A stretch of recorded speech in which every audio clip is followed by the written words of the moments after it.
And then you also touched on something like you said real world use cases like microloans and things like that.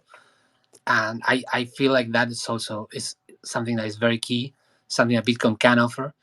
And I used Rootstock a few weeks back. I got married, and I actually used Root. Congratulations. Thank you, thank you. I am very very happy, and yeah, I just to be able to afford the wedding. I didn't want to sell my Bitcoin, so I just went to a lending pool.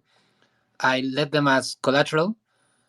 I took on some stable coins. I paid for my wedding, and then after everything was done, I just repaid it, and I got all my Bitcoins back. So to me, that was like an incredible tool that allowed me to do something that otherwise it would have been very, very difficult for me to do. And not only That that, is but one of the most like heartwarming use cases I have heard for Bitcoin lending in a long time. Like most people who are taking out like Bitcoin loans for stables are going to use it for like trading positions or other leverage positions. But this made an impact on your life, and the more of these protocols that we build, people can actually use their Bitcoin as money, use the loan that they're able to effectively get through a protocol to make meaningful changes in their life. Like, kudos to you on doing the Bitcoin wedding fund. I will take some notes how to do that in the future. yes, yes. And the best thing was that, like, when you take a loan, you have to pay a small interest, and the faster you repay the loan, the less interest you pay. So that's, to me, that already is better than a traditional loan. But also because I use Bitcoin as collateral, and now Bitcoin is up, like everything I paid in interest, I recover just because my assets grew up in value. So it's not only is a tool that I wouldn't otherwise be able to access, but also is better than anything else in the traditional system. So I do feel like as the UI and UX becomes easier and as people understand this is going to unlock a lot of potential for everyday people, for everyday things.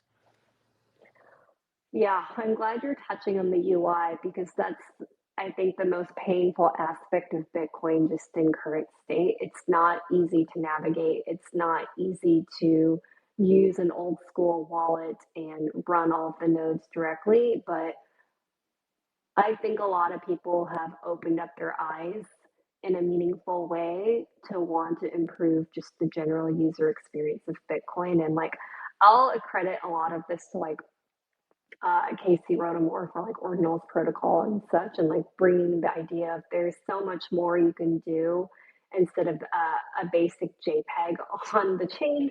There is, it's just, we, it's almost like we took Bitcoin for granted over the last some years.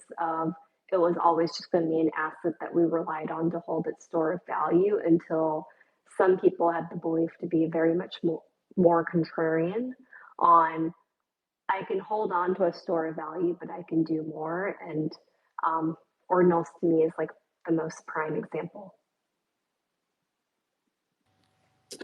Yes, yes. I think that probably the UI and UX is the thing that we need to fix, because a lot of the use cases, a lot of what I would consider to be the killer apps, I think that we already have them. We already have Bitcoin backed stablecoins. We already have decentralized lending pools. We have all this stuff that most, like almost anyone can use and benefit from them.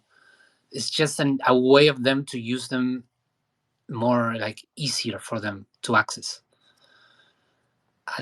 At the moment, it's not. It seems like it's not easy for everyone to use. You need to be someone that is in the space, that knows how to do all these kinds of stuff, how to operate with decentralized applications and self custodial